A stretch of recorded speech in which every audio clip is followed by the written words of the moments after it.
know you saying, I see you talking about me, I can tell.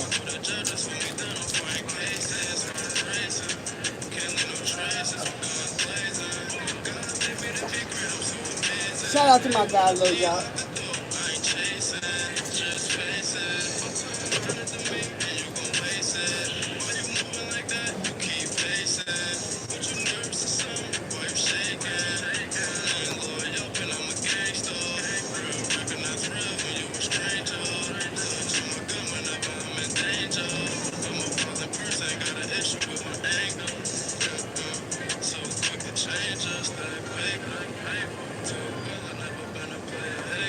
Never. Hey.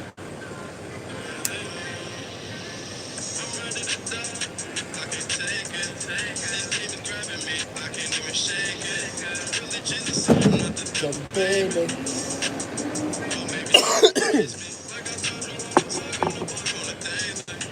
It's legal, bro.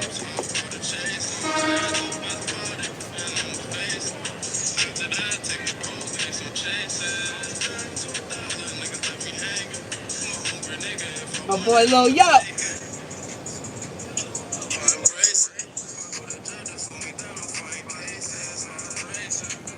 For y'all that don't know, Lil Yup is in the building. I didn't even tell him I was playing this. He just pulled up. That's how we do.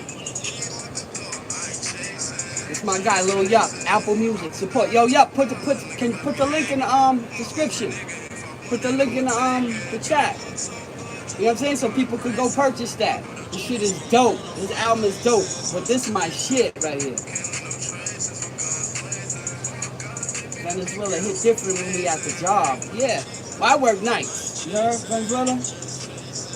I work nights. You know what I mean? I ain't like these other dudes. You know, Fred work nights. You know what I mean? You see the big body burden. You see it. Stop playing. You know what I mean? In the daytime, I do the kids thing. I brought my kids the first day of school today. It's tough because you guys know my little one, he autistic, he don't speak, and he started a new school, so it was like a tough thing today because, you know, it's tough when your kid goes to school, but it's tough when you know he can't speak and he can't, like, tell you something, or, so it's a tough situation, you heard? Fred, we're gonna have to go gun to gun when I see you. Nah, I don't do gun to gun. You ain't just hear me talking about my babies? I don't do gun to gun, that's old shit, you heard? You know? Shout out to Lil Yup, because you see, I purchase shit, you heard? Shout out to my guys. Look, y'all see that? That's purchased, you heard? Shout out to Lil Yup. Go fuck with him. We're gonna get into it once the people come in the building. We're gonna play my boy. Matter of fact, let's play my guy. Let me see what this one is. Shout out to iBorn. Y'all hear this or not? You know my phone is. Y'all hear this? Shout out to iBorn. This is my guy right here. iBorn on Apple Music. Restore the feeling. This is my guy. We was back in the days in the Cat Shacky. This is shit with him and Junior Reed. We got shit with him and David Kiss. We got shit with him and Steve. We got shit with Mad Cooper. Fred, I wanted to show up and get merch from the hospital. I tried to get a box of stuff from the community, so don't show. Nah, I appreciate it. I know it's all love. I know, bro. I see you in there. So, nah, I appreciate it. I'm gonna do maybe a coat drive, and then this year, I know this is gonna sound crazy, but I'm thinking about dressing as Santa, y'all. Hit up like one of these hospitals, the children's hospitals. Venezuela, I know you said something about the if you don't follow me on IG, hit my IG. I know you said something about the hospital. Do they allow stuff like that? Like if I was to like dress as Santa and come in with like bags of toys and shit like that, would they allow that? Because that's what my next thing is. I'm a rolling in this trucking school to get my CDL. That's right, Lil Yup. I appreciate it. Yeah, you see that, Yup? CDL is the shit, bro. what I'm saying? I got my taxi limousine. Let me show y'all. I got my taxi limousine. I got my food handler's license. I got all my OSHA cards. I got all that because you just never know. Like I always said, it hit different when you at the job. You know what I'm saying? You know, this is not what I do. I'm not, you know what I mean? This YouTube shit. But CDL is one of those things, yo.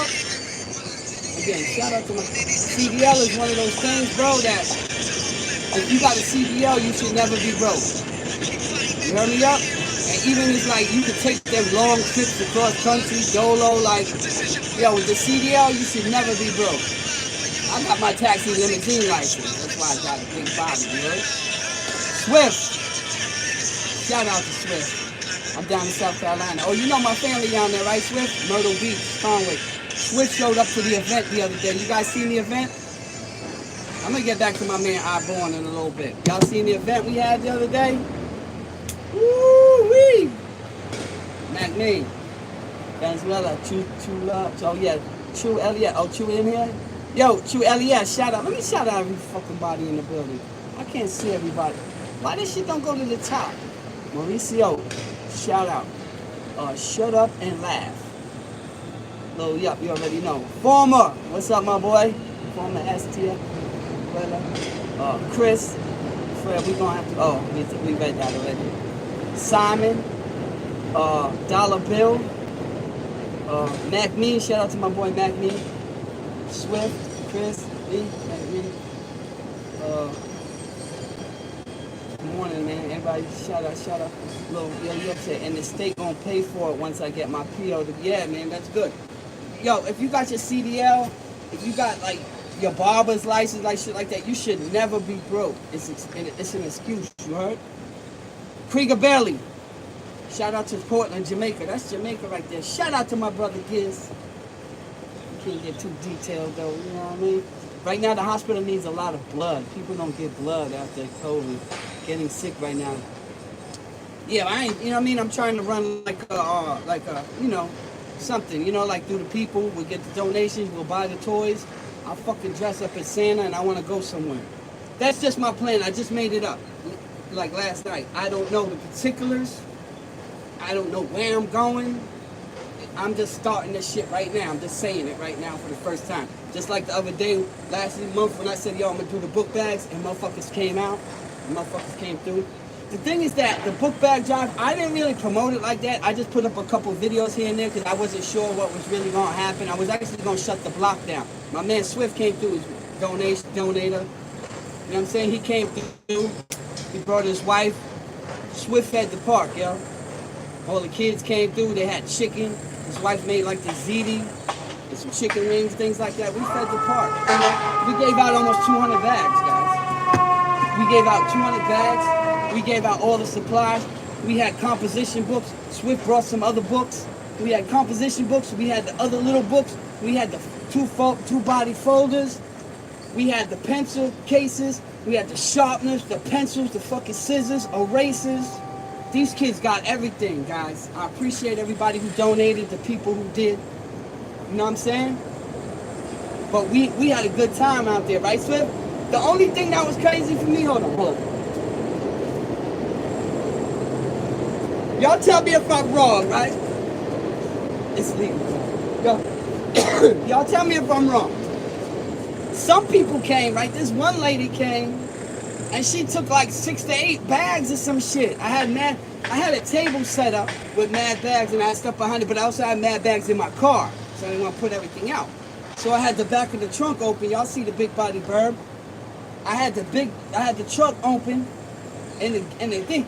And this one lady came over, and she took like 6 to 8 bags. Like she really speak English and shit. And she was just like, like laugh, like looking. I'm like, yo. See, to me, was I wrong for that? I mean, I ended up letting her take like 6, but I don't know. Like, tell me if I'm wrong. Put it in the comments. Like, she just came over and took like 6 to 8 bags. She didn't bring no kids with her. It was a grandma, but you know what I'm saying? Like, my thing is like when I'm giving these bags out and when I'm doing this, for me, it's like for the kids. I like to see the smile on the kids' faces. These kids was all in the park with my shit, right? Right, Swift? Swift was there. My brother Nate Kwan came. Jeff came, my man Jeff. They all donated and they all participated. I ain't expect none of them to come. They just came. You know what I'm saying? Tell me you think I'm wrong or not. Like, I don't know. My thing is like, I like to give it to the kids. Now, I did give out bags to people who came, like, hey, my son is at home, my grand, whatever. But to give out 6 to 8 bags just to one person, and you ain't bringing no kids here, I don't know if I'm wrong or right, guys. I just felt that was like, yo, I gave it to him anyway, but I felt some type of way. Am I wrong? Tell me in my comments, am I wrong? Venezuela, I turned quick yesterday. For me, these guys are stupid. You guys came. Fact, there's certain licenses in New York, you get a job. Yeah, like around CDLs, even though Venezuela, CDLs, you don't even, like, that ain't even no city shit. That's like some universal shit. You see what I'm saying? That's what I'm saying. I went and got all these shits. You don't believe me? My food handler's license is for life. I don't never have to renew that. I got my exterminator license. I got my taxi limousine license. You understand what I'm saying? You always got to have different avenues in case. That's me.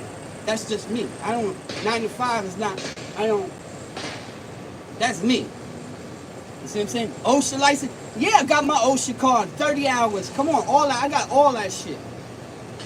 You know what I'm saying? You got to have that. My food handler's license don't ever die. I could go anywhere with a food handler's license and get any fucking, I can come to the hospital. You know what I'm saying? Go fuck with you, man, brother.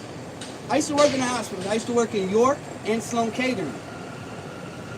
You know what I'm saying? I used to work right there in the hospitals down there by on York Street, Columbia and all that. Yeah, I used to work there for mad years. Who you got tonight? Oh, the game, right? I don't know. You know, game week 1 is always... If I'm betting that game, I'm taking the over in the game. I'm not actually taking the game. Because I'm worried about that. Kelsey's out. Everybody's bigging up Kansas City, I know, but they ain't got no receivers. Kadarius Toney's always hurt. Like, I don't know. And Detroit coming up this year. I would take the over in that game. Whatever, it's like 40-something, whatever it is. I would take the combined points. I wouldn't fuck with the game itself. You feel me?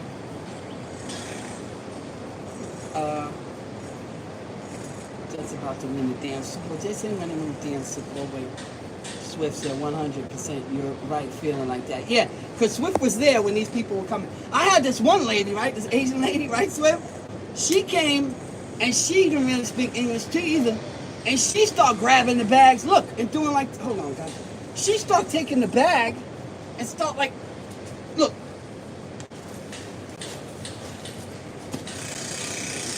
Looking all in them, pulling them. I'm like, yo, they're free. They're free fucking bags. She's over there inspecting them, pulling them, seeing if they're good. And she's looking at me funny when she's doing it. Look, she's like this doing it, look.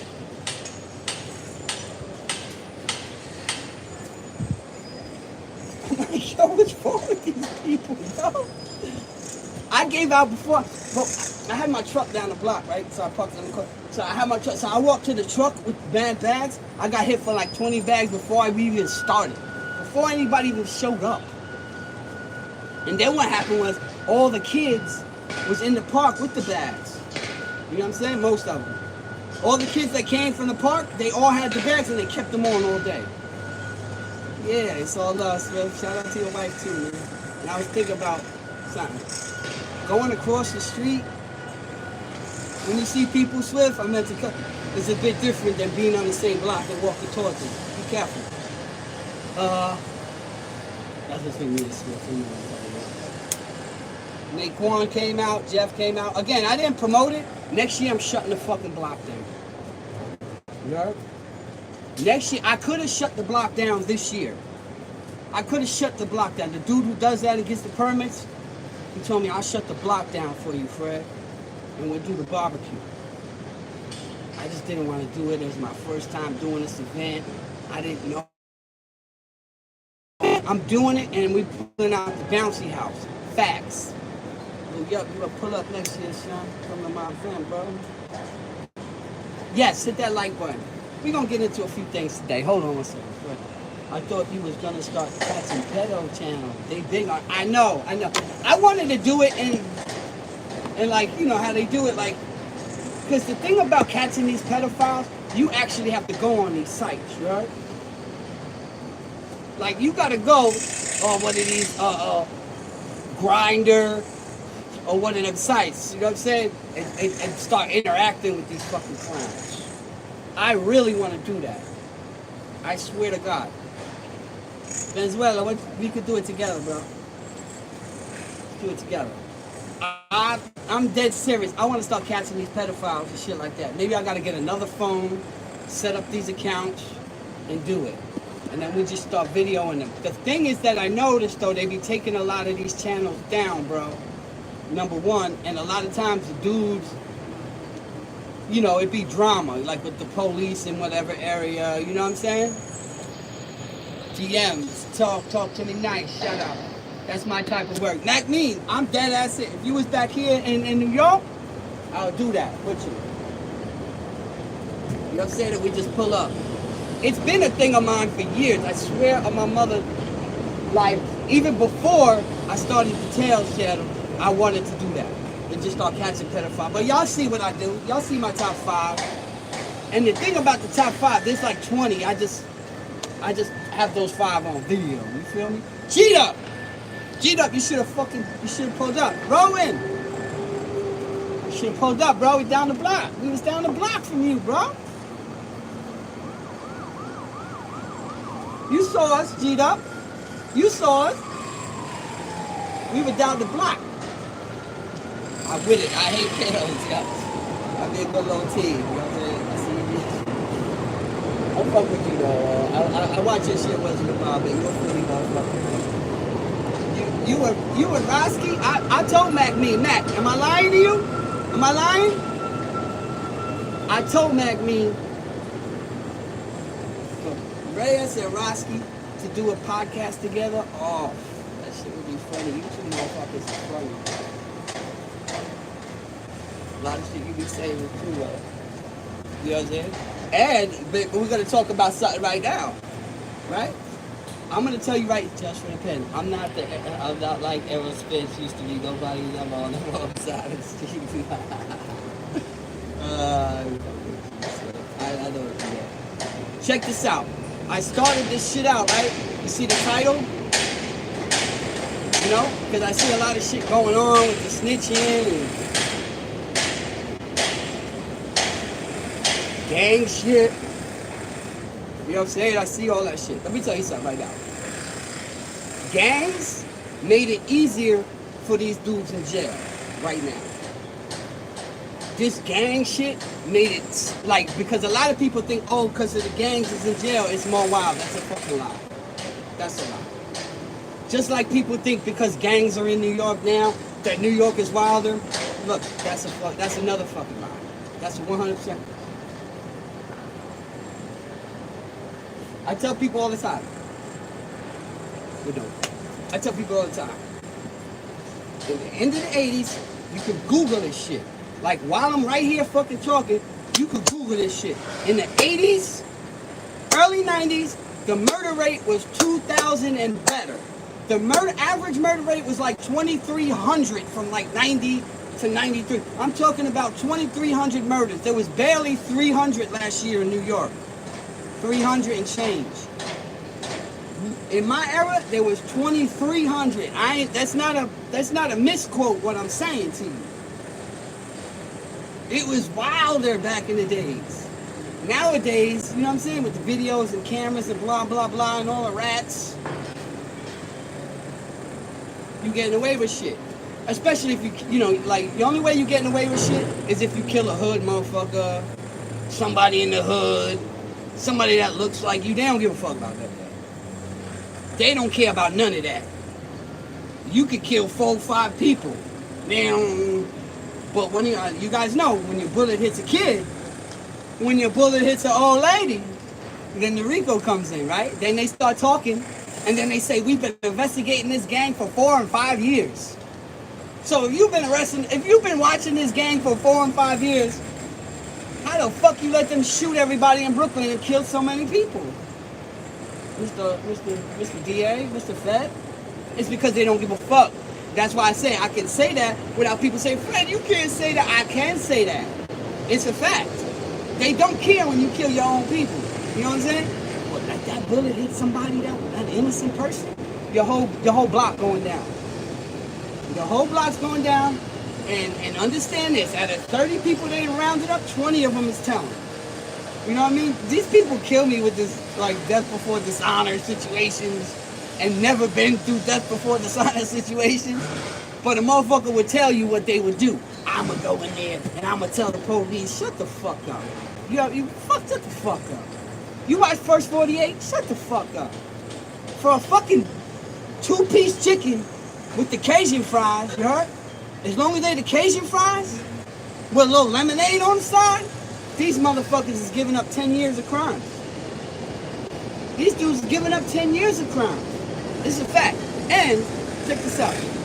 Then, when they go to jail, this is why I say, now this gang shit made it easy on Rikers Island. These birds just think, yo. Now, because what happens is these dudes go to jail, right? And if they've been there before, their card come up, the police know they blood, crip, whatever the fucking gang they in. Whatever fucking gang. Or 90% of them will go through the system and they'll ask them. Yeah, they'll ask them, hey, what gang you in? And guess what, these goofy motherfuckers, they will tell the gang because they do not want to be put in the house where the ops are. Hello? Let me repeat that. They will go through Rikers Island, and when they do the intake, they're going to say, I'm blood, I'm crip, I'm whatever the fuck gang it is. They going to tell the police. Why? Because they don't want to be put in with the enemies. So what do the police do? They put them in with the people like them. So if you a certain set, a certain thing, you come through, you're going to go to a fucking house that all your people is at. You see what I'm saying? It made it easy on these bozos. Does that make sense? In my motherfucking time, this is the God's honest truth. There was none of that. There was no fucking what gang you was in. So you could go in with 20 other motherfuckers and then come home and start YouTube channels talking about you was running shit. You had the phones. Get the fuck out of here. You had the phones because you had 30 motherfuckers with you. Most of these dudes is pussy by themselves, but that's another story. But what I'm saying is, these dudes, so they go in, they get the, they in with 10, 15 of other ones that's like them. In my era, it wasn't fucking like that. It was, you went where the fuck they send you, and that's the fucking it. And that's it. You know what I'm saying? And that's no disrespect to no gang shit. Just people were asking me, how do you feel about it? I don't know. I ain't been in jail 20 years. I don't know. But I was there when this whole gang shit started. In the 90s. I was there. I was up north already. You know what I'm saying? For me, I went up north in 90. I was on the island for a couple years before that. Went up north in 90. So that gang shit, when that shit started, us up north keeping it funky, we thought that shit was cornball shit. I'm gonna be 100. There's no disrespect to them. Because some real motherfuckers turned where I was like, wait, what? You what? I'm talking about dudes that was busting their gun already. I'm like, you what? Because by the time it started to get to me, I already had 7, 8, 9 years in before I really seen my first gang. And I'm like, the fuck? We LA now? That's crazy. Now we Chicago. New York is New York ain't shit. New York is we used to have this reputation of some fucking leaders. That's some, we not. We leaders? I heard a motherfucker the other day talking about, yo man, on phone them. On my mama, on phone them. On phone them? That's Chicago. That's what they say in shit. On phone them. I don't even know half the shit these motherfuckers be saying. On, foe, and them. No disrespect. But when I hear New York motherfuckers saying it, I said, oh, we've lost it. We've lost our identity, guys. We're in the Laker. We lost our identity. New York ain't the same anymore. New York ain't the same anymore. Motherfuckers see colors and drive-bys. got down with some shit they thought, you know, and then ran with the narrative. It was because of the Spanish guys. The war's been over since 1997. Let me repeat that. Maybe 98, the most. The most, 1998. The war's over. That's 25 years ago. So what's the excuse now? Some goofy shit. But, like I said, my time, you had to go in and you had to go wherever the fuck they sent you. And you had to just pray. Okay? Now, you may have gone to a house and you know a lot of motherfuckers, because when I came through as a teenager, my teenage life wasn't the same as these fucking guys that were in here already. I had been arrested several times before I caught, you know, this felony murder charge. I had been arrested for attempt murder a couple other times. Got up out of that situation, you know, bail and... But when I went through this time and there was no bail, and the judge said, Mr. Johnson, you are remanded to this... I didn't even know what the fuck remand meant. Because any other time I got bail, got the fuck up out of there. As youth, I was a youth at the time. When I caught the other cases, I was, you know, 14 and 15. I had 3 different charges. Attempt murder charges. But you got to remember also back then, even now, they'll charge you with the highest thing right away. But by the time you go to court a year later, it's assault. You know what I'm saying? That's how it was. That's how it was back then. But these guys were different when I went to Rikers Island. These guys were a bit different. You had to realize that you had guys that were 16 and 17 like me that had been locked up since they're 8, 9, 10 years old. And I don't mean locked up in just one time. I'm saying it's like foster care, through the system. You know what I mean? Spofford, Tryon, Goshen, Harlem Valley. These were spots for juveniles. So when I came through and the other 16 and 17-year-olds, these kids already were polished. Does that make sense? These dudes was polished. They may have, you know, baby face and no hair on their face like me. I ain't had no hair on my face when I went in. I was 5'6", 5'7". You know what I'm saying? I was baby. Y'all know what it is now. I'm 6'3", I'm a grown fucking man. But I'm saying, back then I was 16, 5'6", 5'7", little skinny fucking white boy, and I ain't had no gang to hide behind, you heard? I couldn't say I was something and I'm accepted now. I couldn't do that. I had to be accepted for who I was and how I, you know what I mean, how I represented myself. Did I take some lumps in the beginning, learning the situations? Of course. What apprentice doesn't, right? Even if you're doing a construction job, right? You're gonna, you know, drop some shit. You may break a board. You may, you know what I'm saying? It comes with the territory.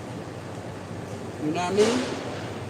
That's why I feel that people understand and get with me, because, you know, like even the people, like you see nobody's ever. I mean, people have come out the woodwork who I love, and people I haven't seen since the 80s, 89, 90, 91. Like, and dudes will tell you, Fred been the same. Fred was the same. Fred was the same. But I ain't had no gang or nothing to hide behind. I just had to be me. You know what I'm saying? And I stood out because of the color of my skin. A lot of people didn't know that my dad was Spanish. My mother was Irish. I took up for the Irish side. I got the blue eyes. I was raised on the Irish side. White boy Fred, that's just what it was. But I was never like the average at that time. And it's, sometimes white guys get mad at me, yo. I'm speaking from my experience. White boys on Rikers Island as adolescents. Let me repeat that. Because people are like, yo, there's gangster white boys up in the mountains. Some big hillbilly offensive line motherfucker that will fucking kill you. Not what I said. Because I've taken some slack for that sometimes.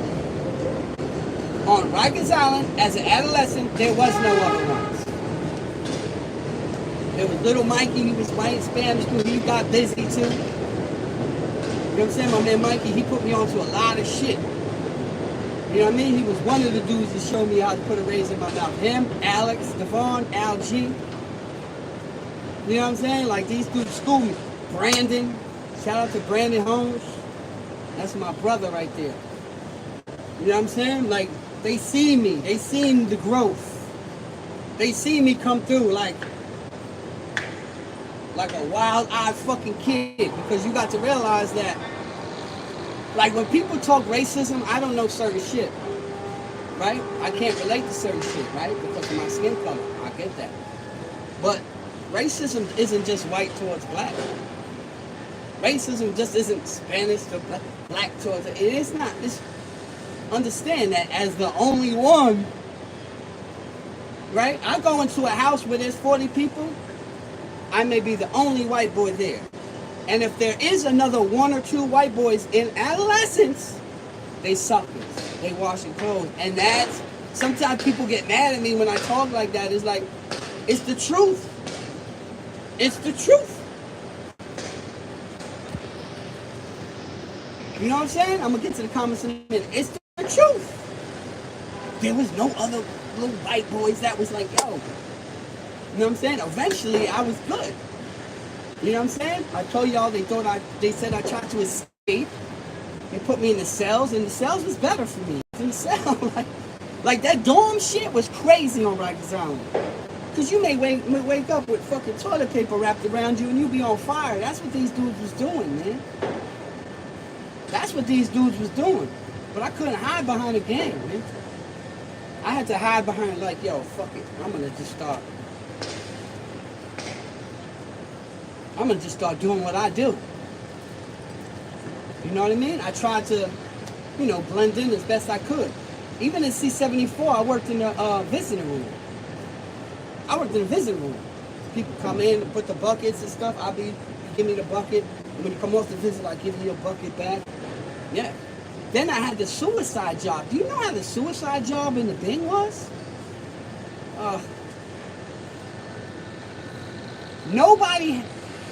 Nobody could do the suicide. We back? Wait, put a thumbs up if we back. Because they don't reconnect to the motherfucker. You see what I'm saying? Every time I start trying to talk some shit, they're always going to cut me off. Let me know. If we got a thumbs up, please somebody put something in there. Let me know I'm back. Back. That's what I'm talking about. Thank you, guys. Okay, I'm going to read up. Okay. Suicide job, never heard of that. You see? I'm going to break it down. Suicide jobs was the highest paying jobs on Rikers Island at that time.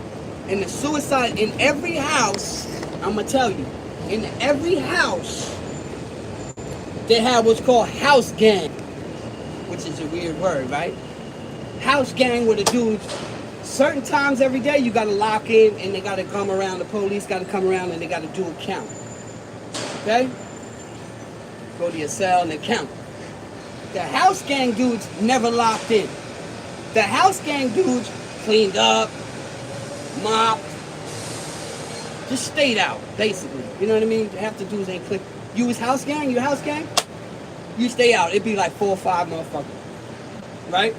You know what I'm saying? Those be the ones in the house. There's house gang. That's one job. Then the other job, every shift has it. 7 to 3, 3 to 11, 11 to 7. They have what's called porter is a house gang. Yeah. Suicide aid is every shift, one person has what's called a suicide aid. And I believe that at that time they paid like $18 a week or something like that. And that was good, but you know, good money. Some of these dudes ain't even getting that out here, you know? For real, but anyway.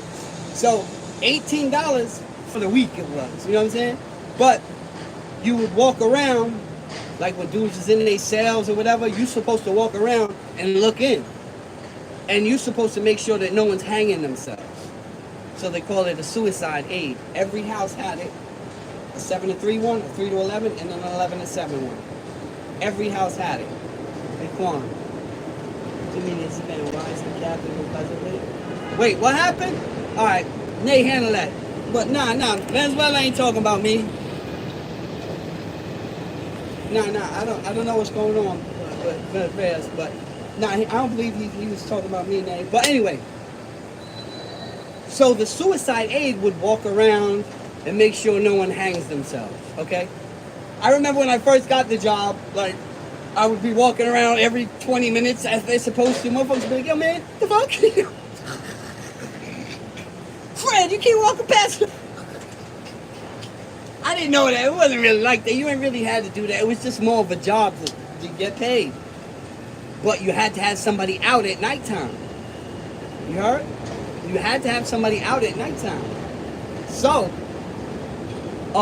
they used to bring adults to the Bing to try to, you know, to be the nighttime aide. But really, the nighttime guy that's out, he's making moves too. Like, he's moving this, moving that. Yo, bring this to the cell, this cell. That's how it is. But as adolescents, they ain't want no adults down there. They were like, man, fuck these adults.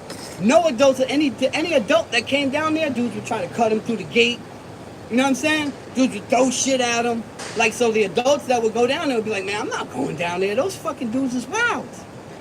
Those fucking adolescents anywhere is the wildest. They're the youngest, right? Their minds aren't transformed. Their brains, right? You don't even get that to the early 20s when you're fully developed. So these kids is just wild, reckless, with excuse me, like, without consequence. You feel me? Like, they don't, there's no, so there was no adults that could go down there. I worked the night suicide in the Bing. I worked that. Fred worked that. Because nobody else could do it. These guys were getting shit down. This is what I'm trying to tell you. Am I a gangster? No. And I think that's why people identify. I don't never claim to be gangster. However, I'm a fight. I'm gonna cut. I'm gonna stab. You know what I'm saying? Like, that's, you understand? Never gangster. To me, like, when these dudes is online and all these stories and shit, and they talk their gangster, the ones that was gangster was running around like robbing people, spitting out racists, taking their watches off of them, taking their chains. Like, those dudes were considered gangster. Does that make sense? Like, so when these dudes are like, yo, my man gangster, it most likely meant that he was robbing and stealing. Those were the ones as adolescents that we called gangster. Does that make sense? Fred was never a gangster. Nah. Come on. That's why people fuck with me after 4 years. Nobody ever, you know what I mean? Nobody that ever knew me, ever, say anything bad about me. Never. They can't. They're going to say, oh, Fred, what's on? Fred play ball. You know what I mean? Get busy if you have to type shit. That's how it is. Not everybody goes in there and just is a fucking killer. I see a lot of these dudes online, everybody. Not everybody was fucking killers, you know. Some people just would. There are people who did 10-year bids and never had a fight. Does that make them pussy? No. This means they knew how to move. You understand? Not everybody's into that goofy shit. Just like all the violence in jail and shit like that, it's amongst a certain group of people. It's amongst the, like, you understand what I'm saying? Like, in my time, okay, there may not have been gangs in the beginning. So the beef was mostly Brooklyn and the Bronx. I mean, other boroughs we know, but Brooklyn and the Bronx stayed in some bullshit. Not maybe or possibility. In every era, it's always been Brooklyn and the fucking Bronx. Always.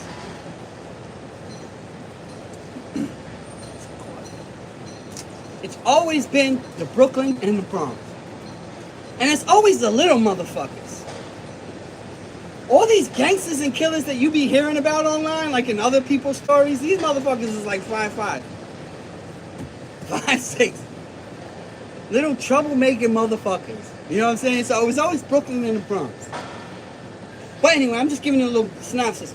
Fred worked the Bing. And I worked the Bing when some fucking gangsters was down there. You know what I'm saying?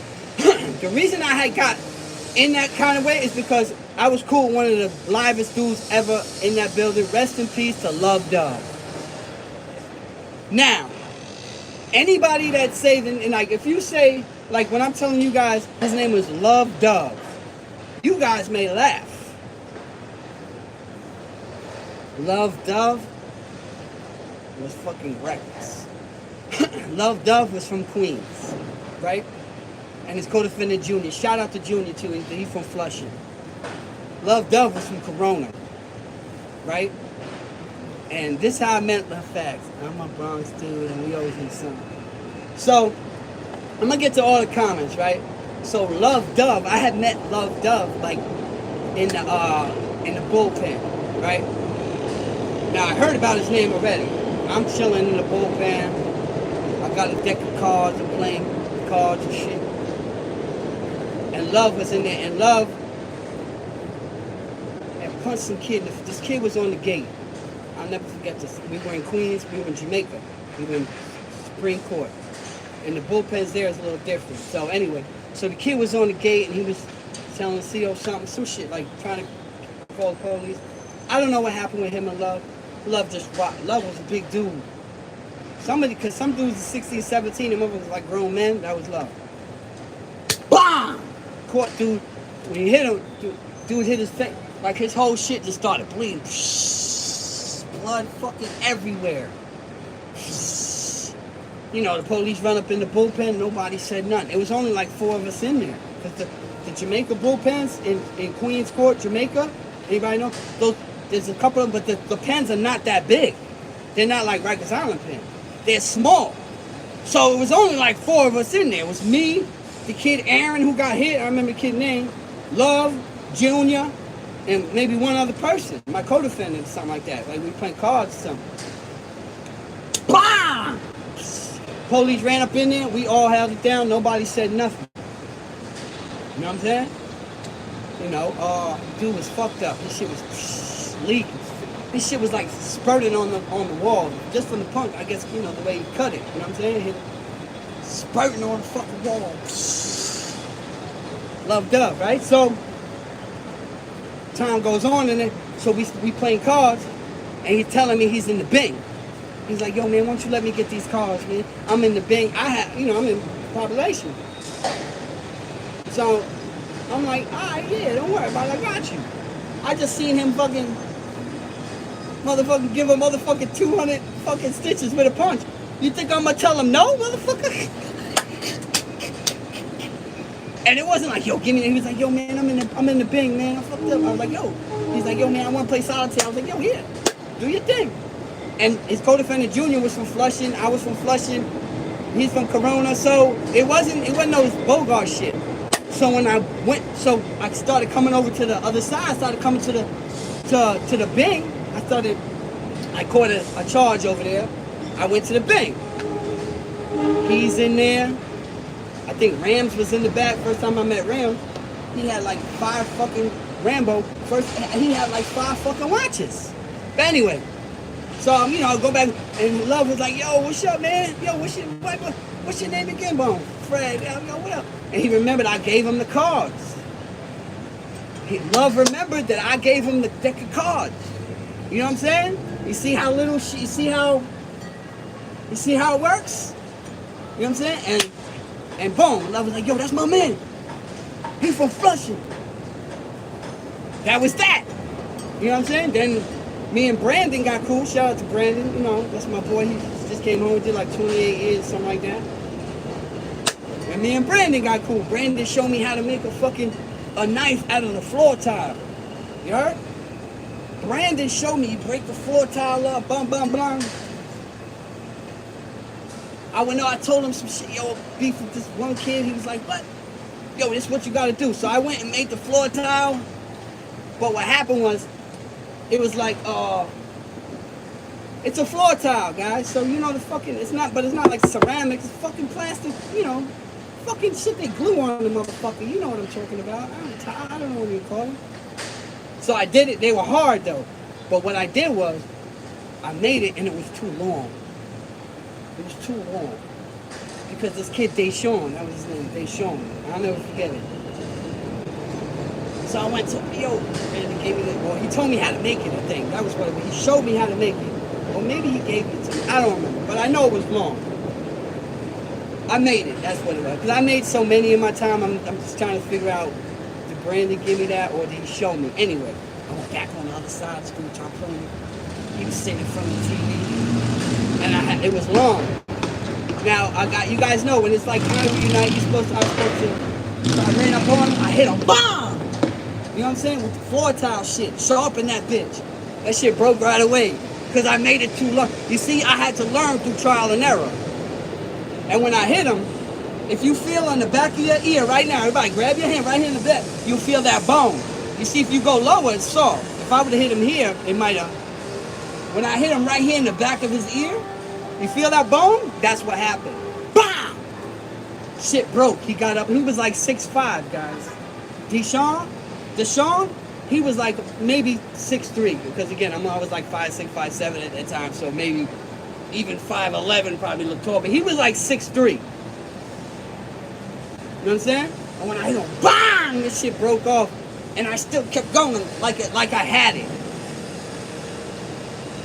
I can't. Am I giving y'all too fucking much? Am I giving y'all too much? And that's not no gangster shit. I was defending myself. He tried to take. I was on the phone, and he tried to take it like while I was on it type shit. You know what I'm saying? And I was like, wait, what? Okay. But when I did it, I broke that shit. But it broke on the first hit. But I still kept going like I had it, you heard? You know what I'm saying? So when he got up, he took, like, I still, so it still seemed like he, you know what I'm saying? Yeah. You know what I mean? That was one of my first, like, yeah. Like, yo, you know what I mean? It ain't going down like that. Fred stab in the air and I relive it. See what it, I relive these situations. Sometimes look at me right now, I'm sweating. Look, I'm sweating because, and this is why I don't do it as much as I did in the beginning when I first started, is because I put myself in them situations, right? I put myself, like me trying to tell y'all a story and trying to tell it as best I can and try to paint a picture, it puts me in a different emotional state though, right? I'm here talking about some shit I did at 17 years old. You know what I'm saying? Like, but it's still emotionally, it's still from me. Like, it still puts me in a certain mindset sometimes. Because a lot of people ask me, yo, Fred, you fell back a little from the channel. That's kind of why. Because these stories put me in those situations. Them stories put me right back to that place. You know what I mean? And sometimes that's not good for me. Sometimes when you're trying to put your past behind you, you got to do that. You know what I mean? So it's hard for me to do that and have a channel and talk jail shit. You know what I mean? So sometimes I do come up here and I fuck with y'all, but there's a lot of times when I'm just like, man, I don't feel like talking about that shit today. That's why I'm going to pump my sports shit. You guys just like, because I'm going to be, and I don't mean to be disrespectful to whoever's watching this channel. There's nobody on this planet that knows more sports than me. Nobody. None of these YouTubers that got sports channels, they can't fuck with me. If there was a sports Jeopardy, I would be it. I would be Alex. I'd be the fucking host. There's nobody that can fuck with me. So I'm going to start talking my shit on the sports side. And we can talk about anything. Except golf, auto racing. People really argue that auto racing is like are you an athlete? Right? Another story. We could talk any fucking sport you want, whatever era you want, anything. That's what I'm gonna go more back and start focusing on that. But anyway, my point is, in my time, there was nobody that I was claiming on, nobody that could save me but me. And that's the difference between my era and this era. In my era, you had to fight just to get 5 minutes on the phone. Nowadays, you go on with a pin and you get 2 15-minute calls and... Nah. In my era, if you wasn't somebody, you couldn't touch that phone after 4 or 5 o'clock. Don't touch the phone. Don't even, like... You know what I'm saying? Like, if it's hanging there. I made that mistake once. Shit was just hanging there and I'm like, oh, nobody's using it. I just got there. Bunch of motherfuckers, yo, what you doing? Nobody's using the phone. I ain't know. These are things I had to learn, though. You know what I'm saying? That even though that phone is just hanging there, that's somebody's time. Some people just use it as a power thing. Some people will just be like, yo, I ain't got nobody to call. They take the phone out and put it and walk around the house with it in their pocket. Nobody uses it. This is my time. I got from 7:30 to 8. I ain't got nobody to call. I'm taking it with me. It would be like a power thing. Dudes would actually take the receiver off, yo. Put it in their pocket and walk around the house. When motherfuckers be like, yo, man, I could be, like, they could be using it. It don't matter. That's my time. You not like that? Don't ask me for it. This is on my mother. This is how dudes was doing.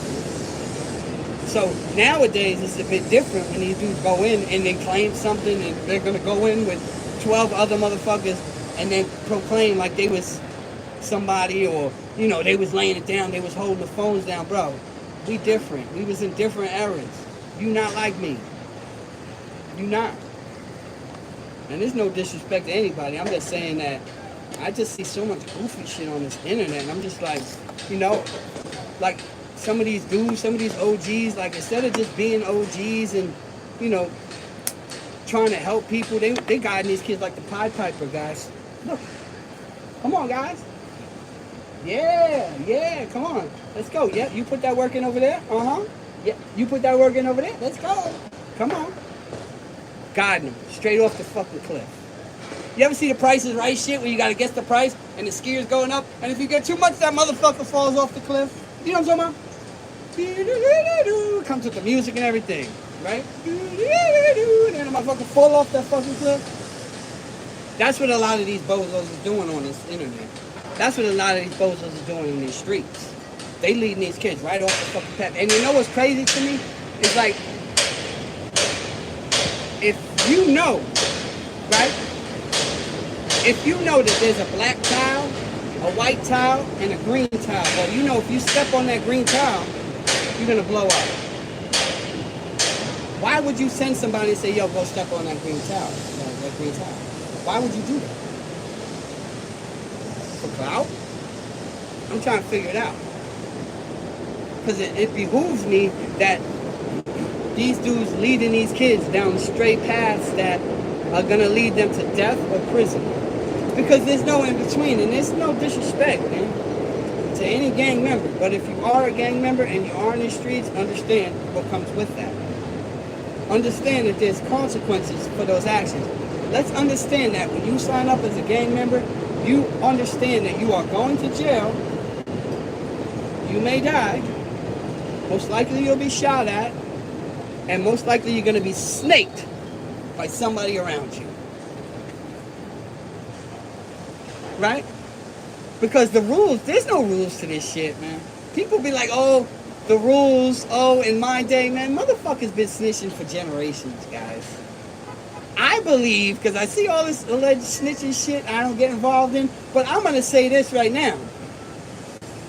If you're older and you've been getting money for so long and you never been to the feds and you never been to the police and you have no interaction, but you've been getting money all these years, you are 1,000% a rat. I don't need paperwork for that. You know how they said? Because I even did a video where it's about paperwork. And I talked about people's paperwork and how you really need paperwork to solidify saying somebody's a rat's alive. It's not true. And I did a video about it. It's not true. It's not true.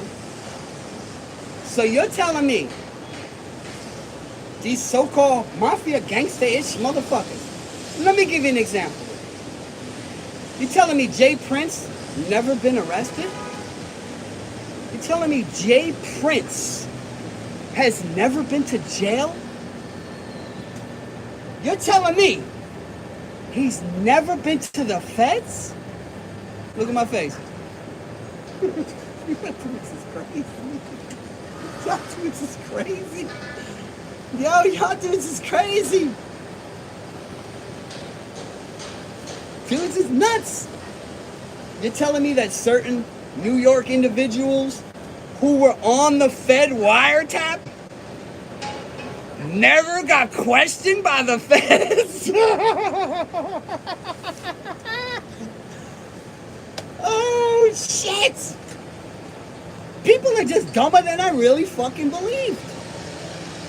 You got motherfuckers on federal wiretap where 2 people are on the line, one of them gets indicted for that phone call, and the other doesn't even get called in for questioning, according to him? You guys is fucking naive. And anybody fucking with them is naive. Anybody around them is naive. Understand that the feds have super, super, super confidential informants. Not just your average fucking bozo who someone gets shot and they call, yo, who did that? He did it? Alright, now they're on whoever did it. Now they gotta prove it, but... Do you understand? You're telling me all these big dog CEOs and all these big dogs who was getting money in the streets and all these big dogs that was doing it never been to jail? And you're still doing the same thing from back then? Ugh. Guys, you guys better wake the fuck up. Anybody fucking with these type dudes. If you fuck with a guy and he's got money for so long, some of these real legend street dudes, they rats. They rats. That's why, man, listen, I'm a family man. This is why, like, my family comes first. I just got certain issues. Like, if you're a gang member and you're a father too, it's just so weird to me that you would choose your gang over your last name. Make it make sense for me, please. How are you choosing a gang over your flesh and blood? How are you choosing a gang over your last name, man? Over your... I don't know. Am I weird for that? That's why I just don't fuck with people, man. These dudes is different, man. These dudes, my gang, man, my gang is my family, my kids, my wife, my kids. Like, that's my gang. And I can understand because I can relate, because y'all know Fred was, doing his thing back in the days, before Blood, before Crip. Back in the days, it was more neighborhood shit. It is still like that now. Don't get it wrong. A lot of these dudes are up under shit, but it's all from the same block, same neighborhood, same buildings. Same thing. In my era, you know what I'm saying? It was my era. It was my people, my age. Like, we made ourselves a gang. It wasn't no, you know what I mean? 165, that was us. That was the school we hung out at, and we just, 165. And then, we had our graffiti crews, and we had our things like that, you know what I'm saying? So I can relate to that mentality. I understand that. I lived that life. I was gang before this gang shit. I know. However, I also know where that shit led me. That shit led me to a felony murder charge, man. That shit led me, to participate in taking someone's life, man. An innocent, he had nothing to do with it. We rolled up on these kids. Dude, the kid just happened to be coming by. He just got caught up. He was just on the wrong place at the wrong time, for real. We were after somebody else. This kid had nothing to do with us. He just happened to be there, but that's just the way it was. Didn't mean to have shit happen. But trying to be a tough guy, trying to live this certain lifestyle, led me to felony murder charges where people I grew up with, let me repeat this, where people I loved and grew up with got on the stand and pointed me out. So when I'm up here talking my shit, I'm talking my shit to them dudes too. Like, you was with me. You ain't do what I did, you know what I mean? Nobody did what I did in my gang. Nobody. None of them. I'm just saying this, the lengths I was taking shit. So it was inevitable I was going to jail. I told y'all I had a few attempt murder charges before I even turned 16. These are facts. I was being charged with one attempt murder. I wasn't even there on my mother's ashes. I wasn't even there. The dude know me and said I was there. He knows me. He was a neighbor. 2 apartments down. 2 down. I lived in garden apartments, 1, 2. He lived 2 down, right there. He knew me and still said I did it. That he got stabbed. I wasn't even there. So I get it. I understand. But the thing is that I may not have been there for that one, but I was there for so many other ones. So it was just, yeah, okay, well, you weren't there for that one, but you did this, and this, motherfucker. Yeah, you did. You know, it is what it is. Why, offender status, blah, blah, blah. But once I turned 16, everything changed. There was no more hiding behind, you know, youthful status. There was no more second chance programs. I got one thing called the second chance program, fucked that up, and then got probation. As a 15-year-old, I wasn't. This is what I'm saying. My point is, I was living a certain lifestyle where destiny was going to catch up to me regardless. Destiny was going to catch up to me regardless. You see what I'm saying? But when I went in and I had all this gang and all that, right, all my guys, nobody came to visit me. Nobody gave a fuck about none of that shit. I'm in there fighting my fucking back myself. I'm in there, you know, in a fucking jungle. I feel like Mowgli in the fucking Jungle Book. Like I was just around motherfucking lions and tigers and fucking apes. You know what I mean? As a little boy type shit, like, what the fuck is this? It was different. It was different. But again, I understand the mentality. I went to prison and nobody came to visit me. One of my gang, one or two came later and stuff like that. I'm not saying like nobody put no money up for my lawyer. You know what I'm saying? I had a paid lawyer. The president of the Bar Association, Richard Leff, Leff, look it up. And Brian Levinson, you know who that is? Two of them. But that's another story. They ain't pay for no lawyers. They ain't send me no commissary. They ain't send me no clothes when it's cold upstate. When I came home, the block was shut down. Yeah. It's only love when you're there, guys. Understand this. That's why you got to keep your circle tight, man. That's why you got to keep your circle tight. Because there's only going to be a few people there for you. I want you to ask yourself right now, if something bad were to happen to me right now, who would be there? If you were laid up in a hospital bed, who's going to be there? If, God forbid, you had to go do a year in prison, who's going to be there? Who? Nobody's going to be there. Me. Naquan say coming for me. That's my boy. Well, that's my brother. So that's different. You already know. Let's get to these fucking comments up here, man.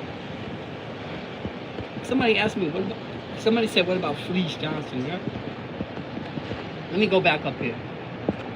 Man, oh my God, I missed so much comment. My mother would be there if she alive. If she's alive. If she alive? Oh, she is alive, right? You know, y'all know I lost my mom a couple years ago. So. I hope she is still alive, and you're saying if she's still alive, if I were to get in trouble. LES, Corn, you already know. That's right, there was never your friends, they was crime partners. That makes sense, yes. Crime partners, for sure. If his name is blacked out on paperwork, what's the problem? Wait, what are we talking about? Amen, Fred, family is my gang. Facts. That's exactly what they think. Oh yeah, all right, yeah, I'm gonna send it to him. Nay, I'm gonna send you Swift's number right now. Fred. Ask Jimmy why the feds never asked him nothing. I mean, listen, you're on a federal wiretap, and you're the only one that didn't get indicted. And not only that, you say you never was even questioned. Come on, guys, let's not be stupid now. This is what I'm saying. There's certain things you don't need paperwork for. There are rats out here that you do not need paperwork because I tell you, explain it to you. This is what they do. They will tell their handler. Do I gotta fucking show you? Let me show you something right now. Let me show you something right now. Confidential DEA allotment. Watch this. DEA allotment. Watch this, guys. For rats.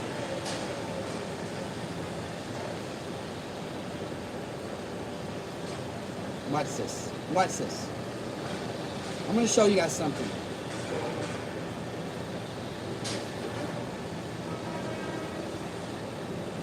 How much does DEA pay informants? That's all I typed in.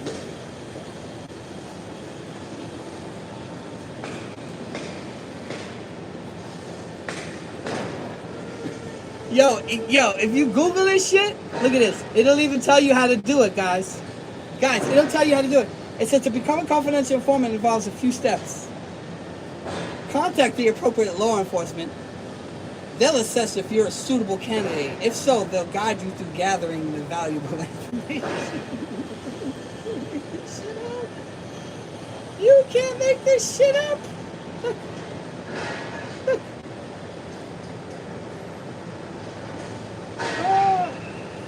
Hold on, guys. Ready? How much does the average informant make? I'm not fucking making this shit up. What does it say, guys? An informant makes an average of $92,000 per year. What? Let me repeat. How much does an informant make? Look. $92,000 is the average.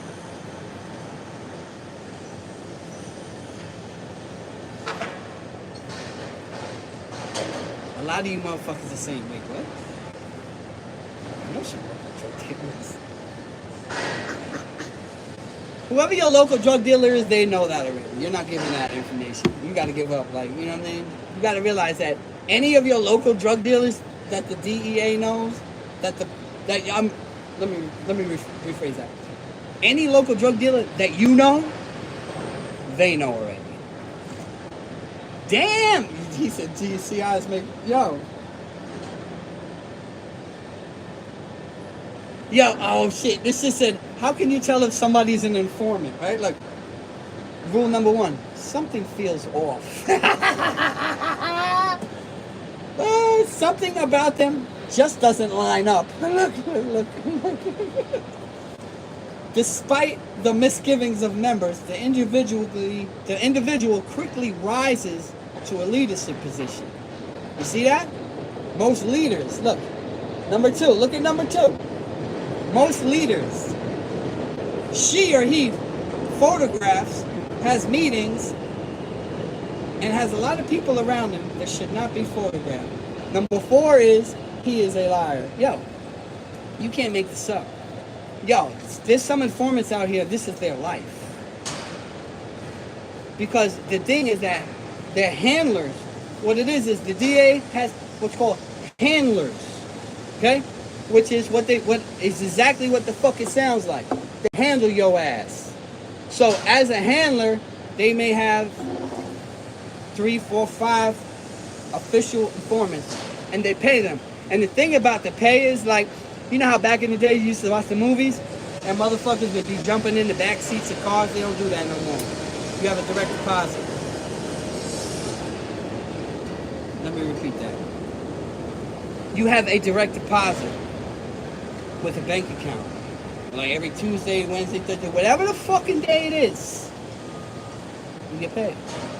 Well, your bank account, money's in there. Wait, gotta give up some more information. Every week you get paid, 2 weeks, whatever the fucking pay is. Now, if somebody's an informant, do you think they can get into your circle? You think if I just went up to Washington Heights right now, I could get into one of these drug rings? You think so? Hell no!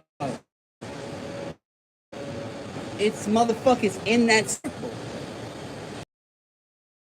You understand what I'm saying?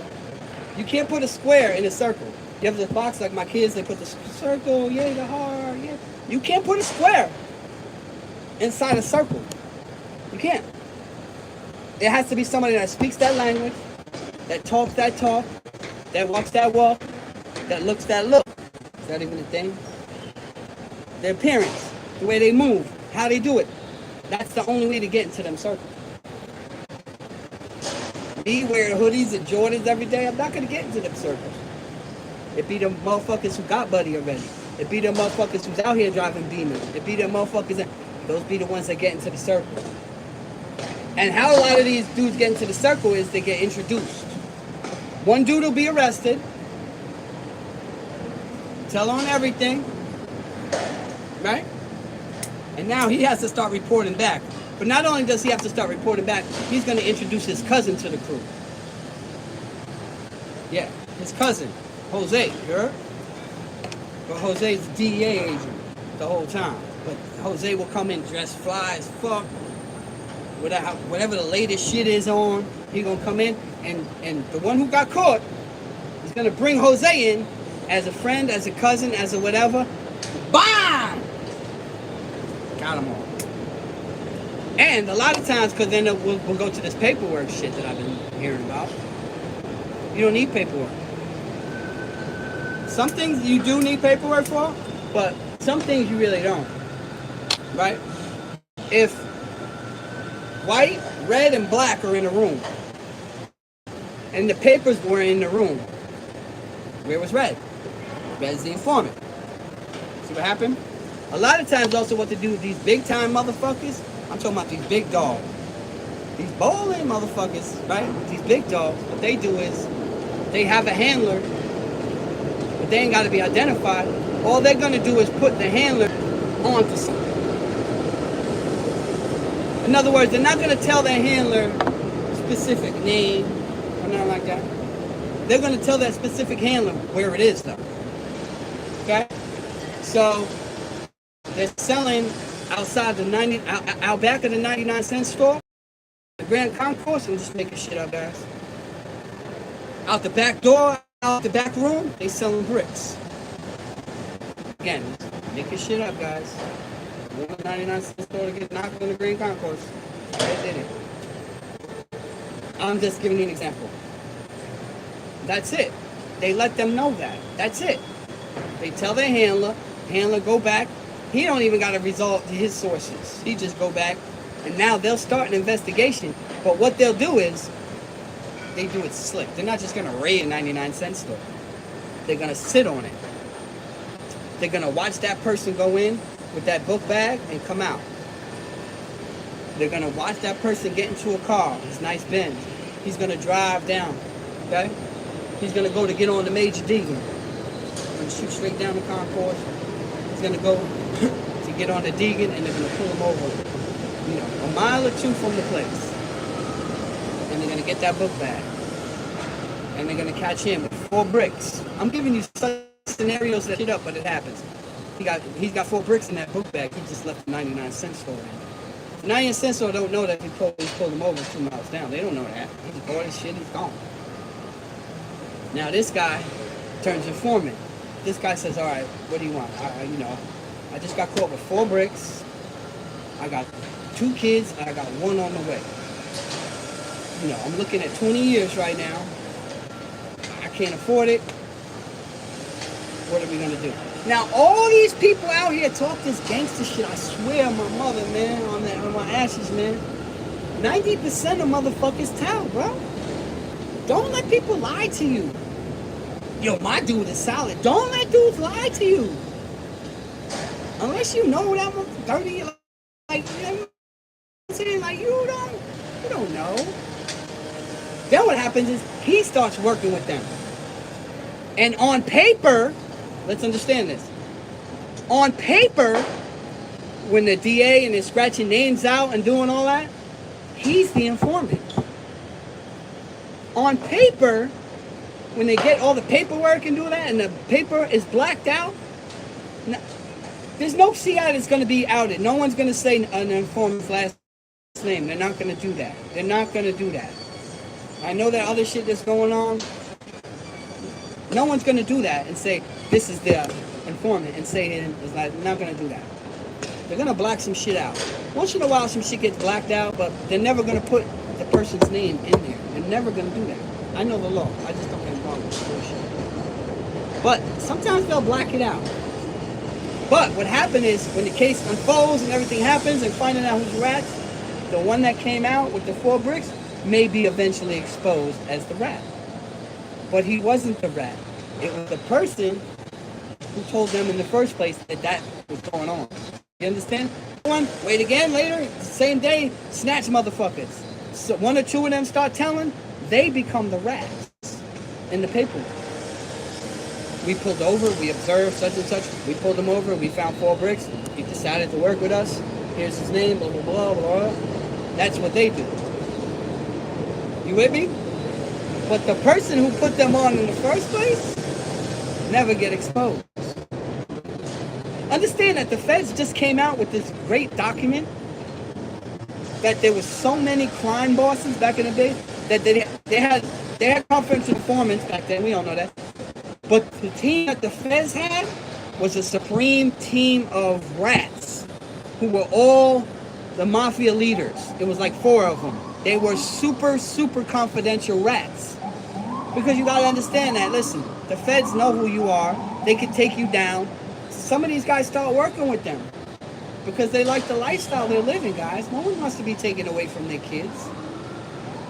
Who wants to be taken away from your kids? So to those people who don't want to be taken away from your kids, I say, get a real fucking job. How about supporting your kids? How about showing your kids what getting up to and work to look like? What, every day you get up, you work. My wife, she's a teacher. At night, I go to work. They know mommy and daddy work. It's about indirect peer pressure, right? Direct is when somebody tells you. Indirect is they don't got to tell you. You see it and you decide you want to do it. It may be negative, it may be positive. 2 types, negative and positive, indirect, direct, negative and positive. Okay, so indirect, no one got to tell you, yo, come with me or do this. You just see them doing it, like, yo, I want to try that too. That's indirect. That's indirect peer pressure. So when you getting up and going to work and showing them the grind and what you got to do to survive, that's indirect on the kids, man. When you out here running these streets, wearing crazy shit and acting stupid, how do you think your kids is gonna act? How you think your kids is gonna act? And you got them running around in your videos with you acting stupid. I see some shit online with some people with their kids. Like, putting bandanas and doing all this crazy shit. Yo, something wrong with the human element there. Some of these people are like, to me, that's like social. Let me explain. Like, I'm speaking as a father right now, right? When you have your kid, man, something changes in you, man. I'm going to tell you why, right? Because as a parent, anybody in here, put the checks in, put the fires, put something in there, let me know that you understand what I'm saying. When you have a kid, you can love whatever the fuck you want on this planet, guys. Whatever you want on this planet, you can love your mama. Even when your girl's pregnant, it's not really like, oh shit, yeah. When you have a son or a daughter and you hear that first cry, if something don't change in you, I think you're a sociopath. I think something's wrong with you. When I heard my baby, my daughter, she about to be 16, guys. We doing the sweet 16, you know what I mean? I got custody of her. She's been with me for almost 6 years now. 5 is change. She's been with daddy. I couldn't imagine her being somewhere else. God forbid I was locked up. And my daughter being raised, what? That don't even make sense. So when you have a baby and you hear that when and you hear that first fucking cry, if you was in the room, if you was a real motherfucker in the room like me, something changes, man. When you hold that baby for the first time and you know, look, I can't even let go of the neck right now. I'm responsible. How does your mentality not change? How do you put rags and doing all this goofy shit on your kid? You want the kid to live the same lifestyle that you did? Because if you're a gang member, a well-known one, or out here, that means you put work in the streets. That means you put blood, sweat, and tears. That means you put your life on the line. That means you put your freedom on the line to get this reputation that you have right now. So how could you honestly look down at that beautiful baby and say, yeah, I want that for my kid? We're not the same. That's what I'm saying. I'm not the same as these people, man. I'm not the same as these 50-year-olds still claiming goofy shit. It's a bozo. I don't know. Just felt like coming up here and work with y'all, man. Fuck with y'all. I work 48 hours a week and let people disrespect me at work just so my kid don't wear bandanas. Shout out to the almighty DTR. Shout out, my boy. Parents in the 90s take this L. I work 57 hours a week so that my kid go to private school. My mom did that for me when I was a kid. That's what's up, man. Fucking right, because that's what men's supposed to do. And that's the problem, bro. A lot of these dudes, a lot of these people just making kids and leaving their kids to be raised by their mamas. Shout out to the mamas. But they need their daddies in their life. Especially, this is just some of you hating-ass ladies, too. Some of these ladies be trying to use these kids as pawns. How do I know? I know. They did it. It didn't work, though. Karma's a motherfucker. Karma's a bitch. She's with daddy now. You see what I'm saying? Karma's a motherfucker, guys. You're trying to hold your kid and do all that goofy shit from the other side? You need both sides, stupid. I work 12 hours a day. Yeah, you got to, bro. If you haven't sat and ate a meal together, that's right. That's right. But you gotta understand, a lot of these dudes is fucked up. Their mentalities is fucked up. They think different. You know what I'm saying? Their mentalities is fucked up.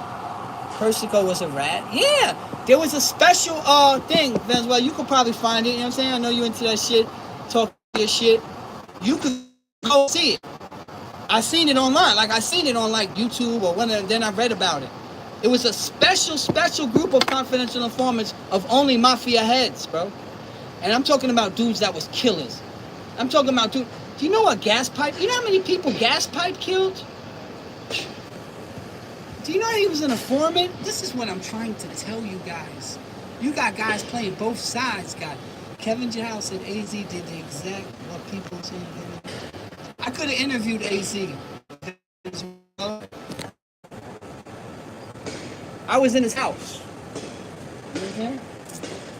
My boy was renting a room. They were roommates. And when he walked past, I was like, yo. He was like, yeah, that's... I was like, what? And we were going to do an interview. I'm going to be honest with you. On my mother's ashes, on my babies. He wanted me to interview him. Number one, I didn't do it because I even talked to Mac Mean about it. Ask Mac. I said, man, I got this shit lined up. I said, but I don't feel good about it. I don't feel good about interviewing DC. Because part of the thing, he's got some children's books. He writes children's books now. I don't know if y'all knew that. AZ from back paid in full. He writes children's books. So he wanted to promote his children's books, and he didn't really want to talk about the past. Because, the reality is his past is out there. He's done interviews and thousands of interviews with everybody. And he would give it to me for free. Glad pays him. Glad he pays him. I've been in his house numerous times. I never said a word to him. Who my boy was. I could have had the interview. I just didn't feel right about it. I asked Matt. I even asked him. This was like a year ago. I told Matt, man, I'm not going to do it, bro. I don't feel right about it. Number one, we know his situation. Number two is I know the dude who shot him. I'm not well, but I know who he is. He was with me in Clinton. He was the ref. Big Ron dude. Then the whole snitching shit. And I say, you know what? My platform is different from these dudes, man. I don't want that type of conflict. You understand what I'm saying? Me up there interviewing her. You know what I mean? Everybody gonna be upset. You been interviewing a rap, blah, blah. It would have blew my channel up. I knew that. You know what I'm saying? But he was trying to put like certain things, I just told my man, my boy do. I say, yo, nah, I'm not doing it. My other boy lived with him. I was like, nah, I can't do it. I'm sorry. But he want me to interview him and talk about his book, and I ain't do it. I can still do it. I won't do it. The thing is that, you know, a couple people come in your house, they tie everybody up, and they shoot everybody in the head, including kids. You play dead, but you're shot all up. You're shot in the head, you're shot 8, 9 times, but you're dead. But you didn't die. You know who shot everybody in that fucking house, including kids. There was like 2 little girls in that house they shot, I believe. It was like 5 people. I know 1 or 2 were kids. This is a fact. What would you do? The thing is, like some people say, you know, when you live in that life, you live in that street life. That the thing is about AZ was that AZ wasn't like that. AZ was getting money. AZ wasn't with the violence. AZ understood that violence brings police. AZ understood that violence, when you start shooting up blocks, no one's gonna get no money. That's what AZ thought. This is his thinking. You understand? So was he a gangster? That he was a civilian that got money. To me, he wasn't no gangster. You never heard of AZ shooting nobody. You never heard no gangster shit about AZ. Alpo, that was different. Alpo was different. Alpo was a killer for real. He told, but when he came back to Harlem, you see, nothing happened to him. Because in his mind, he didn't tell on nobody in Harlem. And there was dudes, I'm telling you right now, he's dead, he's gone. Right now, there were dudes that were fucking with him. He was still doing his thing. I'll just leave it at that.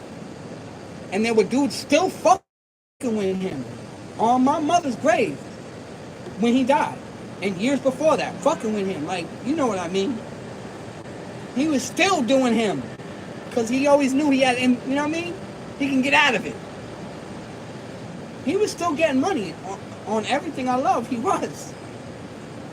And there was dudes in Harlem, shout him out, I ain't gonna shout him out, you know what I'm saying? But they was getting money with him. So in their mind, you know, he never told on nobody in Harlem. I get that. Like, people make fun of him to his face, though. So there's different types of rats. Nobody was doing that to Poe Face. They were not doing that. All that gangster shit that came out after he died, yeah, that's great. Nobody did that while he was alive, guys. Maybe dude did a vlog or did it. But anytime you see anybody have a video, reverence or love, and yo, people love that Poe, bro. People love Poe. I'm telling you. I grew up in that era. I'm telling you. You don't believe me? Ask Zeke. Shout out to Zeke. Ask Zeke Black. Those dudes fucking with him. You know, Zeke Black got his thumb on home. Say, yo, man, Fred White said, Zeke, that's my man. He said, he gonna say, yeah, he right.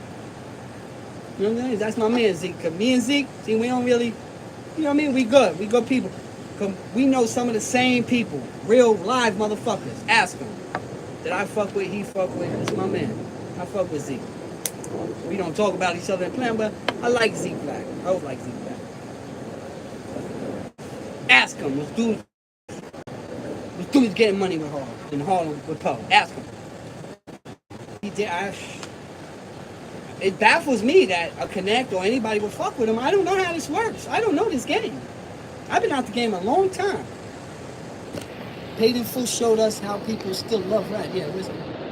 OU fans. Shout out to the OU. Shout out to the Oklahoma.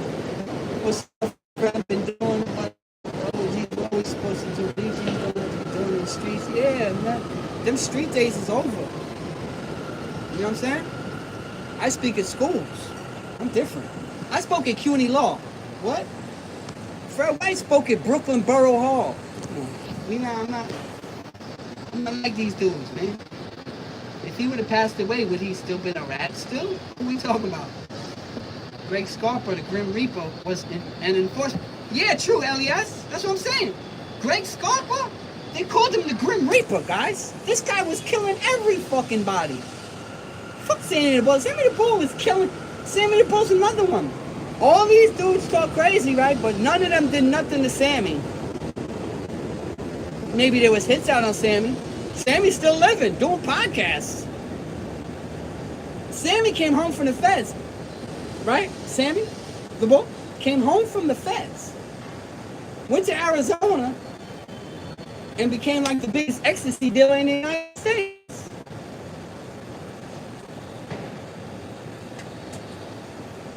People were still fucking with him. You want to know why, guys? Because when it becomes down to the dollar and you know a motherfucker gets that money, man, motherfuckers is broke these days, man. Unless you see this dude, somebody said they working 57 hours, another one said, you know what I'm saying? Like, it's a lot of time away from people are broke, man. People are just trying to live, man. You know what I'm saying? So when they start throwing them numbers at you, man, people, you know, Sam told on his kids in that case. Man, I don't really know his. When I was in jail, all my people started fucking with his daughter. Like, not like that, I'm saying, like fucking with the daughter and that crew. So I know, I'm just gonna leave it like, shout out to Dave. You know what I'm saying? That's Karen's baby daddy. He's from Flushing too. That's what I'm saying. There was a whole Flushing thing with all them mafia dudes too. You know what I'm saying? But so I know a little bit more than the average bear in that situation. I have dudes that's plugged in for real with them, like, you know, just people. You know what I mean? I ain't gonna shout them out. I ain't gonna shout them out. Shout out to Marlon. Love you, bro. That's my man. My man just got 3 years. You know what I mean? Matter of fact, my man's wife, she's the mob wives. You know, the mob. They all met with the brothers too. All of them. All of them. You know what I'm saying? They all mess with the brothers. I don't know. Shout out to them. You ever see her son on the show? Anyway. Giving y'all 2. They still fucked with Poe. Dudes ain't really fucking with AZ because he's not doing none of that no more.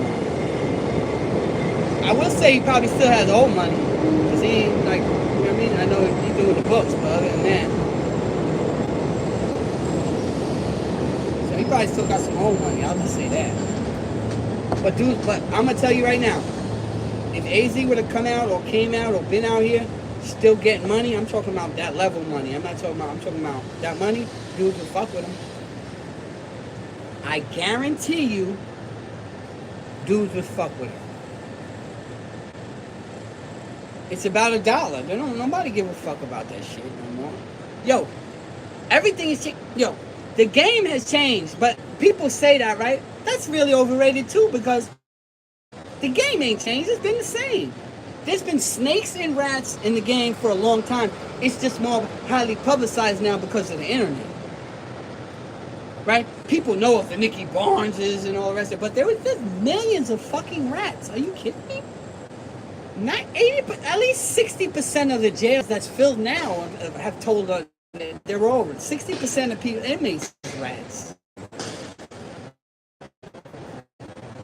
60% is rats. Facts. So at least 60% have told. Because if you, like I say, if you watch first 48 out of 100 episodes, 96 of them will tell. They tell. It wasn't me that was the shooter. Like, they only got you by yourself. They only got you. And they'll run some shit on you. You're going to take this by yourself? You're still getting 20 years. Why you bringing the next motherfucker in to get 20 years with you? The game's fucked up. That's what I'm saying. The game's been... Man, listen, man. When you're dealing with criminals, when you're dealing with dudes with loyalty tattooed on their neck, those are the most disloyal motherfuckers on the planet. If a motherfucker got loyalty, I said this long time, if a motherfucker got loyalty tattooed on him, man, run. Hide. Block him on IG, you heard? YouTube, block him. Don't let him see none of your shit. Scott, you're doing great things. I appreciate it. Yeah, thank you, man. Yeah, we're going to do some other big things coming up. I'm thinking about the coach job. It's just like I said, guys. I got my daughter's Sweet 16 in like 6 weeks. So, you know, my baby can have a Sweet 16 in a nice place. Some of these MTV shows don't fuck shit up, though. You know what I'm saying? Like, nah, you ain't showing up in no damn helicopter. Fuck. first 48 boys shot them. Nah, it was them shooting at me. It's always that too. Cause I seen the shit on Jake too when dudes like, oh, he a rat. He told on somebody in jail. 90% of people who've had a fight in jail, when they split them up, they're both gonna say the same thing. Yo, he swung on me. I fought back. Hey, yo, he swung on me. I fought back. Both paperwork will say the same thing, so they both snitching. It's what it is in jail. That's what dudes do. You know what I'm saying? I never did that. Like me, myself, I never did that. I'm going to try to get the recordings, too. I'm trying to figure this out now, because I see all these guys got all these jail shits and paperwork. I'm like, I have some of my paperwork. As far, like, I have all my trial. I'm saying, like, as far as like jail infractions, like doing shit in jail, I got mad tickets. I've showed them on here. I've showed a couple of assaults. 2 cuttings, 2 different ones I've shown in the same video, right? I want to get the video. I want to get the tape, because when you do a tier hearing, you do a tape, and they tape that. So there's got to be a way I can get that recording so you guys can see, because I want you guys to see like how a tier hearing goes. You know what I'm saying? And how they don't give a. I had a tier hearing where I did cut the kid 100%. I cut him 1,000%. Right? Nay was there. Shout out to Nay, my brother Nay in the comments. 100%. I cut him. It was me. I went. He had like 5 or 6 people too. I was by myself. Not really. I had Steve-O. He's hiding over there. Whatever. I walked by myself though. There was 5 or 6 of them. Splashed him. Now what's up? What y'all want to do? They ran. It was set up. I'ma hit him. You know, pass it to you. So that when he fight back, because I'm expecting him to fight back, at least I don't have the weapon on me. I splashed him. Blah! They all ran. All 5 of them. My boy in the chat was there. Naquan can verify this. They all ran. Including him. I told him as I did it, on my mother's ass, I stood right from behind. I said, this is for, I said, this is for such and such. This is for Sonny, that's what I said. Shout out to Sonny. Oh boy. He ran. I got rid of the burner. I turned around to give it to my man, and he froze on me, guys. I told the story before for some of y'all who's new. He froze. Bam! Hold that. That's for Sonny. They all stuck. I bat with it. I'm like, yo, here. He was like this. Look at my face. Look. I'm like, yo. He was in shock. I couldn't believe it. He froze on me, guys. I'm like, oh, shit. Boom. I passed it to somebody else. Right? I ran on the soccer field, you know? I'm nice in everything, you know? Soccer's my least. Baseball, basketball, forget it. Y'all already know. Football, like, nice soccer too. I'm just an athlete. I've always been an athlete.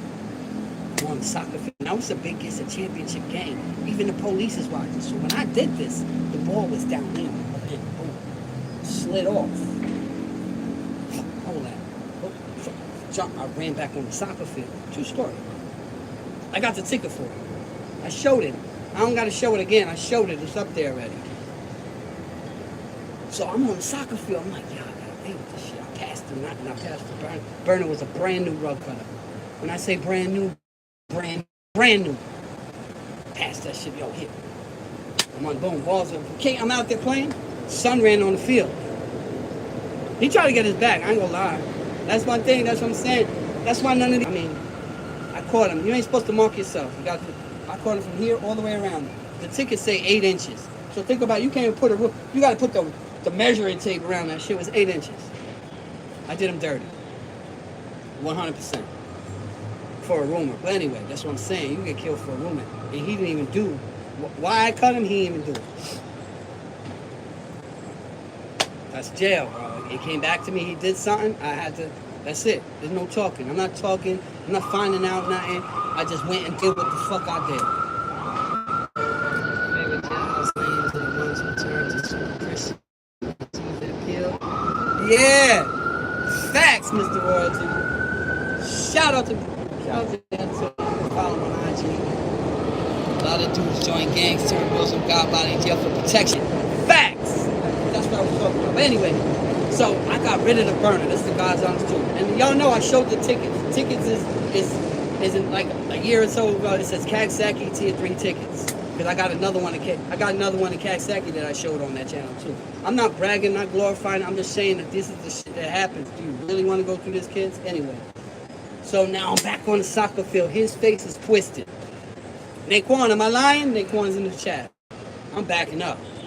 Because now the police, as he's running, I'm on the field chasing the soccer ball. I turn around, this motherfucker, he's on me. Yo, he's on me. I don't mean to laugh, but I ain't gonna lie. I'm like, yo, why you blowing it up? You know what I'm saying? Like, and blowing it up that. You know what I mean? There's different mentalities. But when you do that, now there's gonna be a separation on me and you.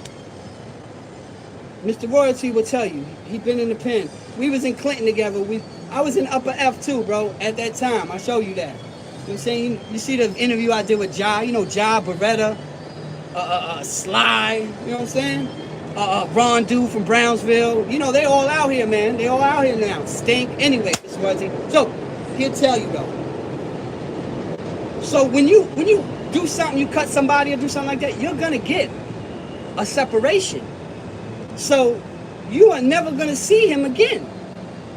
Like, if you were to go to a jail and he was there, they're gonna move him. You understand what I'm saying? Like, you're gonna have a separation. You are never gonna be in the same jail together. However, if you hold it down, take his stitches that he's gonna have to get anyway, and take it on the hop, you're gonna get a chance to see him again. Because they're not gonna know his assailant. So they're gonna ship him out to jail.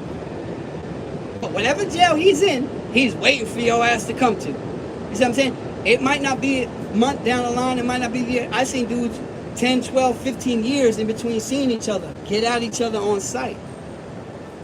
That's how it is. So he ran on the soccer field, and I'm telling him, I'm like, yo, why are you blowing? Because as he's running, the police is running right behind him. You understand what I'm saying? They seen his fucking face mangle and he's running at me.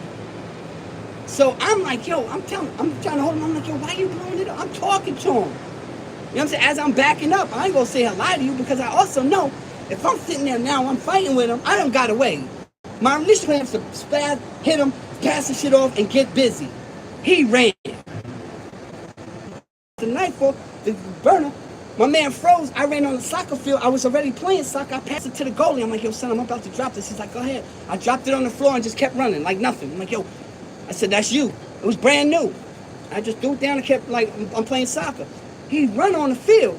He got the police chasing him. He running at me. I'm backing him. I'm like, yo, why you blowing it up? What the fuck? Snatch me the fuck up.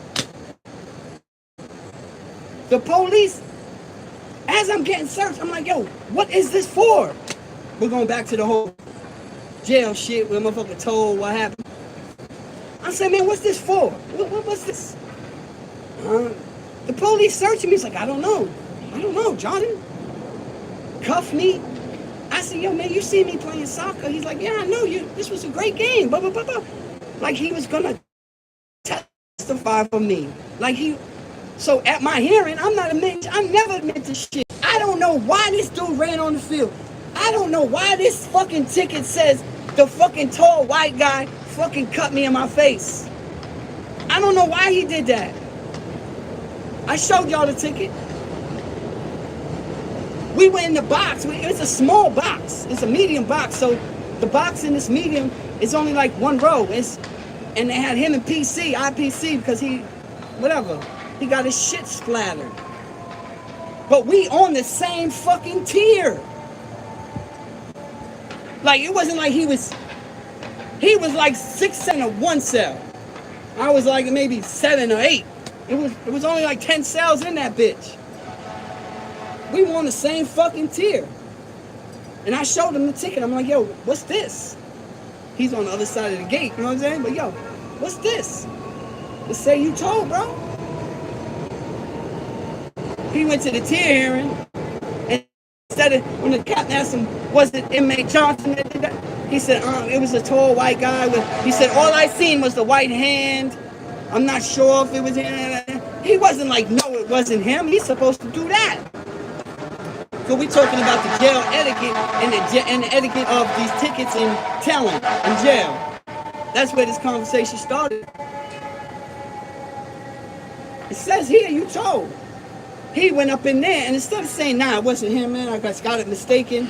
The blood was in my face. I don't know why, what happened. I'd have been out. He didn't do that. He said he said he seen a white hand. That's what the fuck he said. I had the Tia hearing many years ago, through the years I never. So dudes in jail be telling too. So they're trying to give me a new charge. 2 white boys came in fucking straight out of fucking the academy. Hey man, we know you're white. We know, we see the guy was black guy. Right in the, put me out like 3 in the morning. Front cuff, what the fuck is this? Go sit down with detectives. In the jail. In the jail. Like the fuck? I walk in the room, my name is on a big notebook, big letters, my name and attempt murder, big letters. So when I walk in, I see it. I know the games. Fuck out of here. At that time, I had like 13, 14 years in already. I know the game. I don't know that. We know you're white. We know how it is for white people in jail. This is what they're telling me, guys. I heard you were playing soccer. I graduated from the University of North Carolina. I played soccer there. See what they're trying to do? Trying to build that bomb. That's what they do. I don't know. What am I doing here? What is this? This the Tia hearing? What is this? And we know it's hard, We know how black guys can be. I mean, they ran all types of shit on me. Was he putting pressure? Was he trying to extort you? Extort me? I don't know what happened. I do not know. Well, he said, I don't care what he said. I don't know. There was no like hint in my shit like, well, it is hard. No, I don't know. So if we leave here and find out you did it, you will get another 8 1/3 to 25. But if you tell us what happened, we'll leave here and we'll just chalk it up to a jail incident. So if I tell you what happened, you're going to chalk it up and just leave at it. Yeah, I mean, we know how these things are. Fucking white in jail. We know how it is. I'm like, I don't know what you're talking about. I don't know what you're talking about. I went back to my son the next morning. He came. I said, yo, man, you trying to give me a new charge for this shit, man. What the fuck? Look at, and I hadn't got the ticket yet. Like, after I got caught, I went to the box that same night. They came and got me. I didn't get the ticket yet. Sometimes you don't get the ticket for a day or two. I think it's like they got like 72 hours, 24, whatever it is. I didn't get it yet. So the next morning, I got the ticket and told me, yo, they trying to give me a new charge, man. They trying to charge me attempt murder for you. And look at this ticket. This ticket say that it said on your deathbed, you thought you were dying, you said. You told them I did it. I showed that, guys. You showed them. You told them I did it. And I knew him from Kagasaki. I knew him from Kagasaki. Shout out to my man Jeff. That was Jeff's man and shit, you know what I'm saying? Jeff's my little man. That's my man now. That's my boy now, Jeff. That was his man, you know what I'm saying? But hey, it is what it is. It's some jail shit. But kids, do you really want to go through this type of shit? Is this the shit you really want to go through? Having to run around and cut people? Get cut, get stabbed, get robbed? Is this the shit? Is this how you want to live your fucking life? And some made a good point earlier. Half these dudes go to jail and they turn something out because they scared. Half these dudes turn Muslim, come home, you see them eating a fucking pork patty. But when they had, and they're going to be, they're going to stop eating, pork. You're going to offer them some sausage, they're going to say, come on, bro, disrespecting me. And you was just eating at the Gucci Frito on 207th and Titan. Unbelievable. Anyway, people, I just had to take my mind off of a couple of things. You know, my son, everybody started school again today. You guys know my son, he's autistic, he can't really speak. And he started a new school today, and it's been a real stress on us, man. You know what I mean? I don't want him to think I'm leaving him. You know what I mean? He's been going to this one school for the past 2 years, which has been great. But now he started kindergarten, and it's been tough today, man. So I had to just kill some time with you guys, man. I appreciate, man, everybody stopping by, man. You guys know, man, I love you guys. I appreciate it. And you guys know the motto, man. Experience is the greatest teacher. But people, Fred White, sign out.